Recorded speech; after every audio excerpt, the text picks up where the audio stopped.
英語聞き流しリスニング、英語テキストと MP3 ダウンロード、その他の物語はホームページからお聞きいただけます。88thpp.com 88thpp.com Chapter 15 The Discovery of Oz, the Terrible. The four travelers walked up to the great gate of Emerald City and rang the bell. After ringing several times, it was opened by the same guardian of the gates they had met before. "What? Are you back again?" he asked, in surprise. "Do you not see us?" answered the Scarecrow. "But I thought you had gone to visit the Wicked Witch of the West."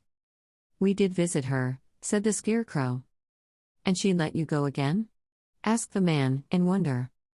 "She could not help it, for she is melted," explained the Scarecrow. "Melted? Well, that is good news, indeed," said the man. "Who melted her?" "It was Dorothy," said the lion gravely. "Good gracious," exclaimed the man, and he bowed very low indeed before her. Then he led them into his little room and locked the spectacles from the great box on all their eyes, just as he had done before. Afterward they passed on through the gate into the Emerald City. When the people heard from the guardian of the gates that Dorothy had melted the Wicked Witch of the West, they all gathered around the travelers and followed them in a great crowd to the Palace of Oz. The soldier with the green whiskers was still on guard before the door, but he let them in at once, and they were again met by the beautiful green girl, who showed each of them to their old rooms at once, so they might rest until the great Oz was ready to receive them. The soldier had the news carried straight to Oz that Dorothy and the other travelers had come back again, after destroying the Wicked Witch, but Oz made no reply. They thought the great wizard would send for them at once, but he did not. They had no word from him the next day, nor the next, nor the next. The waiting was tiresome and wearing, and at last they grew vexed that Oz should treat them in so poor a fashion, after sending them to undergo hardships and slavery. So the Scarecrow at last asked the green girl to take another message to Oz, saying if he did not let them in to see him at once they would call the winged monkeys to help them, and find out whether he kept his promises or not. When the wizard was given this message he was so frightened that he sent word for them to come to the throne room at 4 minutes after 9 o'clock the next morning. He had once met the winged monkeys in the land of the West, and he did not wish to meet them again. The four travelers passed a sleepless night, each thinking of the gift Oz had promised to bestow on him. Dorothy fell asleep only once, and then she dreamed she was in Kansas, where Aunt Em was telling her how glad she was to have her little girl at home again. Promptly at 9 o'clock the next morning the green-whiskered soldier came to them, and 4 minutes later they all went into the throne room of the great Oz. Of course each one of them expected to see the wizard in the shape he had taken before, and all were greatly surprised when they looked about and saw no one at all in the room. They kept close to the door and closer to one another, for the stillness of the empty room was more dreadful than any of the forms they had seen Oz take. Presently they heard a solemn voice, that seemed to come from somewhere near the top of the great dome, and it said, "I am Oz, the great and terrible. Why do you seek me?" They looked again in every part of the room, and then, seeing no one, Dorothy asked, "Where are you?" "I am everywhere," answered the voice, "but to the eyes of common mortals I am invisible. I will now seat myself upon my throne, that you may converse with me."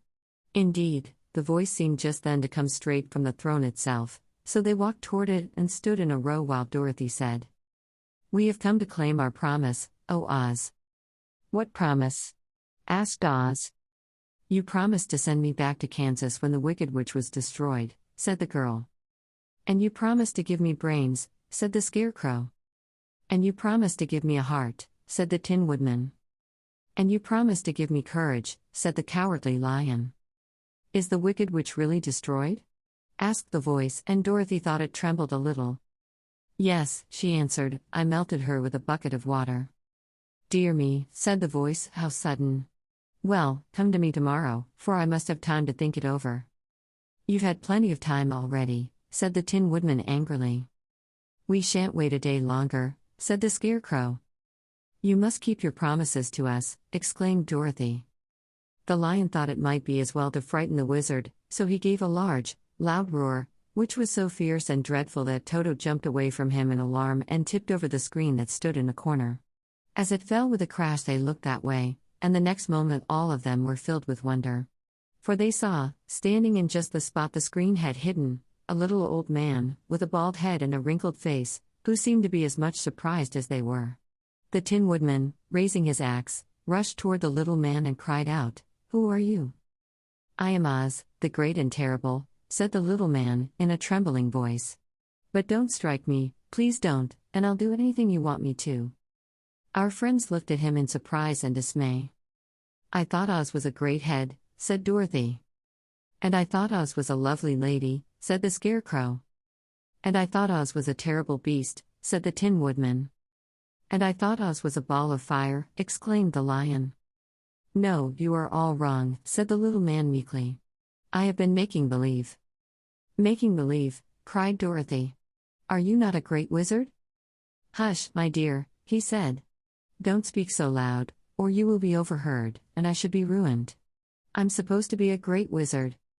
"And aren't you?" she asked. "Not a bit of it, my dear, I'm just a common man." "You're more than that," said the Scarecrow, in a grieved tone, "you're a humbug." "Exactly so," declared the little man, rubbing his hands together as if it pleased him. "I'm a humbug." "But this is terrible," said the Tin Woodman. "How shall I ever get my heart?" "Or I my courage?" asked the Lion. "Or I my brains?" wailed the Scarecrow, wiping the tears from his eyes with his coat sleeve. "My dear friends," said Oz, "I pray you not to speak of these little things. Think of me, and the terrible trouble I'm in at being found out." "Doesn't anyone else know you're a humbug?" asked Dorothy. "No one knows it but you four, and myself," replied Oz. "I have fooled everyone so long that I thought I should never be found out. It was a great mistake my ever letting you into the throne room. Usually I will not see even my subjects, and so they believe I am something terrible." "But, I don't understand," said Dorothy, in bewilderment. "How was it that you appeared to me as a great head?" "That was one of my tricks," answered Oz. "Step this way, please, and I will tell you all about it." He led the way to a small chamber in the rear of the throne room, and they all followed him. He pointed to one corner, in which lay the great head, made out of many thicknesses of paper, and with a carefully painted face. "This I hung from the ceiling by a wire," said Oz. "I stood behind the screen and pulled a thread, to make the eyes move and the mouth open." "But how about the voice?" she inquired. "Oh, I'm a ventriloquist," said the little man. "I can throw the sound of my voice wherever I wish, so that you thought it was coming out of the head. Here are the other things I used to deceive you." He showed the Scarecrow the dress and the mask he had worn when he seemed to be the lovely lady. And the Tin Woodman saw that his terrible beast was nothing but a lot of skins, sewn together, with slats to keep their sides out. As for the ball of fire, the false wizard had hung that also from the ceiling. It was really a ball of cotton, but when oil was poured upon it the ball burned fiercely. "Really," said the Scarecrow, "you ought to be ashamed of yourself for being such a humbug." I certainly am," answered the little man sorrowfully, "but it was the only thing I could do." "Sit down, please, there are plenty of chairs, and I will tell you my story." So they sat down and listened while he told the following tale. "I was born in Omaha." "Why, that isn't very far from Kansas," cried Dorothy.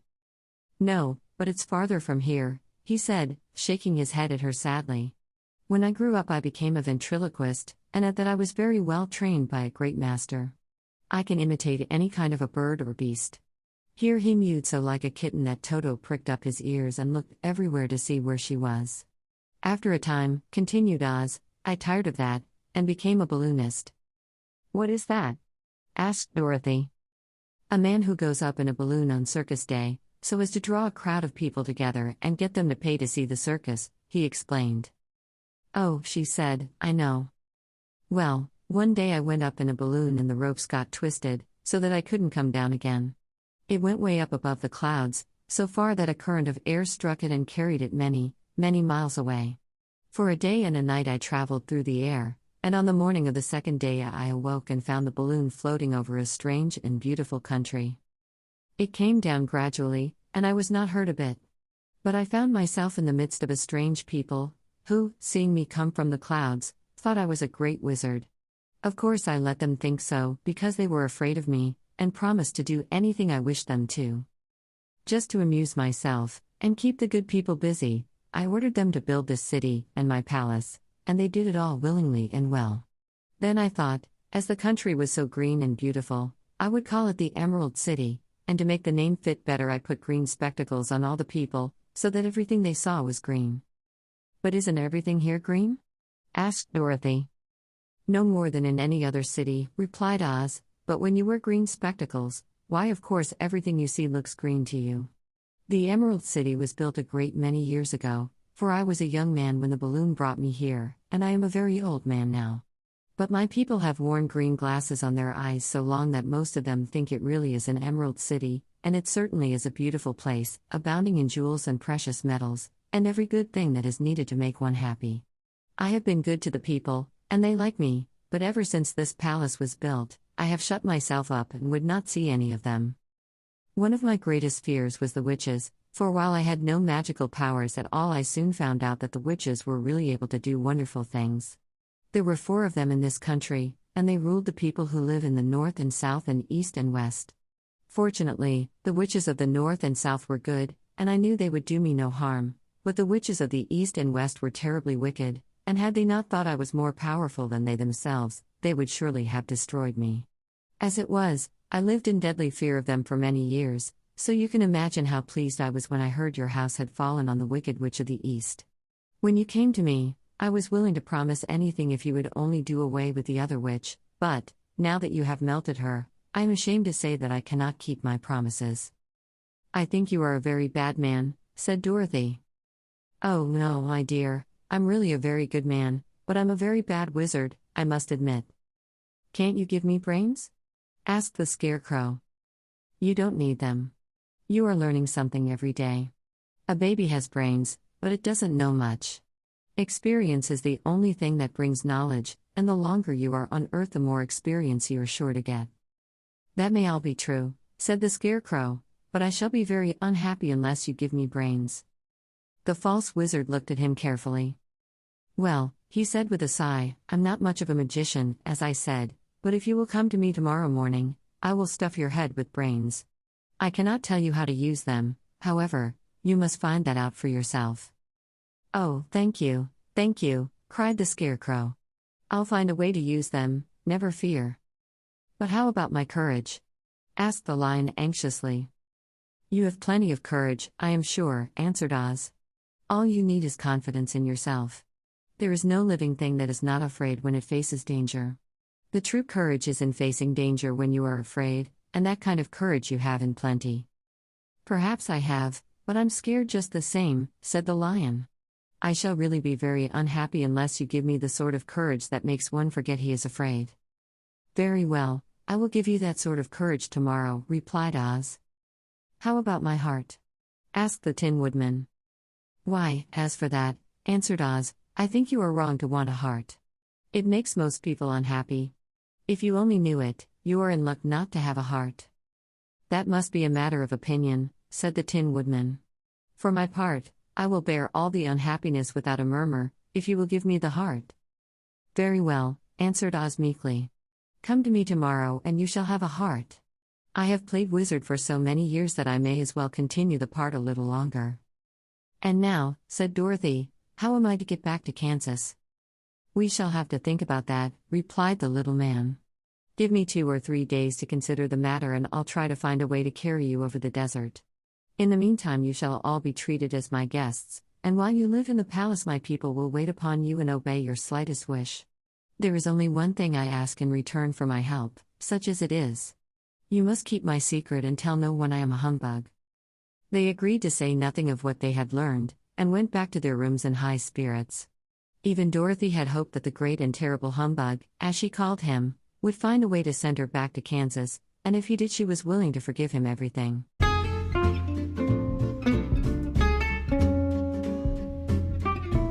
英語聞き流しリスニング、英語テキストと MP3 ダウンロード、その他の物語はホームページからお聞きいただけます。88thpp.com 88thpp.com